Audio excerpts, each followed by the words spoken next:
situation of everybody else is out having fun and here I am.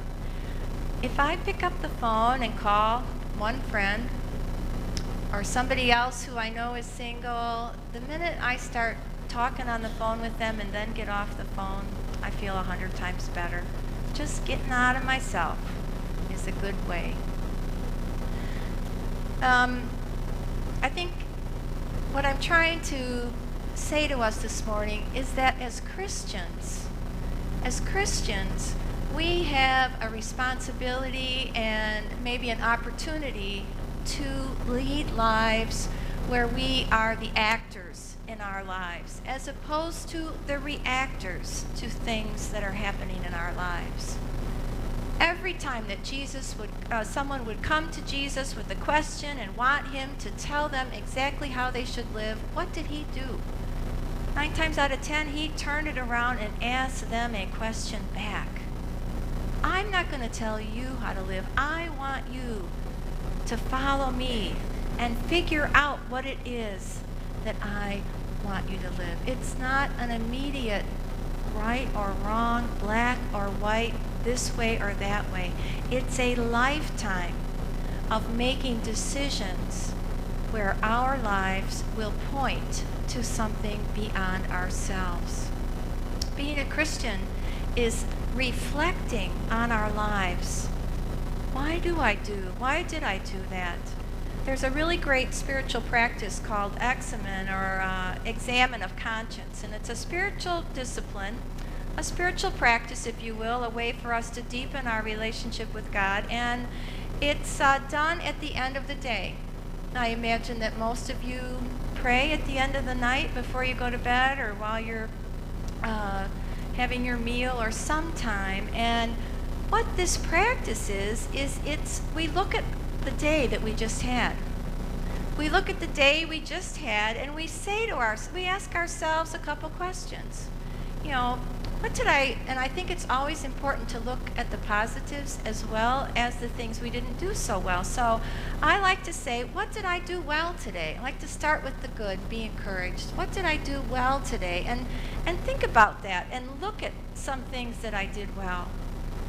And then I like to ask myself, did I go out of my way for anybody today? Did I go out of my way for anybody today, be it stranger or family member or friend? And then I like to ask myself, what could I have done better? Not what did I do wrong?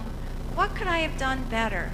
What situation did I find myself in that I could have done a little bit better?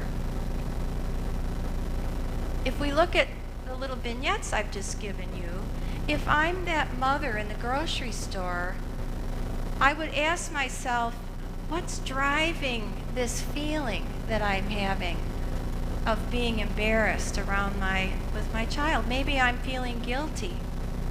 And so I want to say to myself, I don't want to react out of guilt. I want to take actions based on choices that I've made. And so we look at situations in our lives and say, how could I have done that better? Now, as the church, I think it's so important for us to be a place where we do this with our own individual lives, but where we also provide a place where we can encourage each other as we're doing that in your small groups. As you share those things, because sometimes some decisions that we need to make, we don't always feel like we're ready to make them or have all the information that we need to make them. And so if we have people in our lives with the same values as we have and people whose lives we respect, then we can go to them and ask them. We look at John's life, and John too made choices to get him to the place where he was. John the Baptist chose to continue to be faithful to the call that God had placed on his life. He knew Herod could have thrown him in prison like that, but yet John chose to continue to prophesy and to call people, even the king, the governor, to repentance.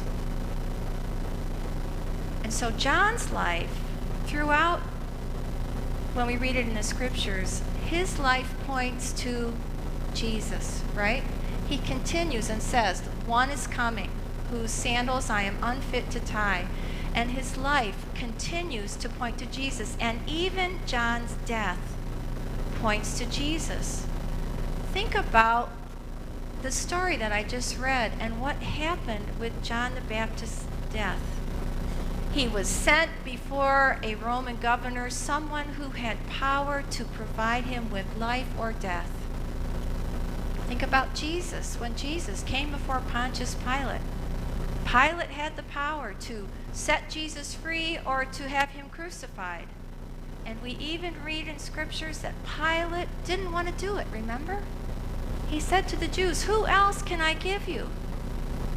But the crowd yelled, "Crucify him." And Pilate, being the good politician that he was, did not act justly, but responded to the crowd.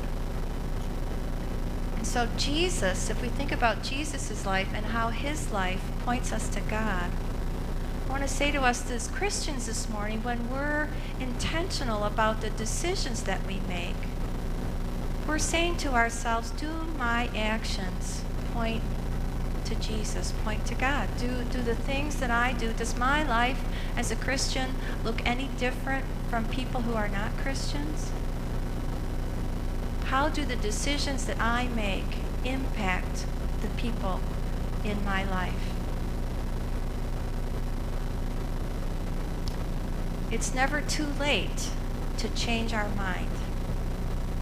So those of you who are out there and maybe are over 58, it's never too late to kind of look at the decisions that you've made and either affirm them, yes, this is the way I feel God is calling me to do, or to take a step back and maybe adjust your decision, and maybe adjust your decision about how you're going to act.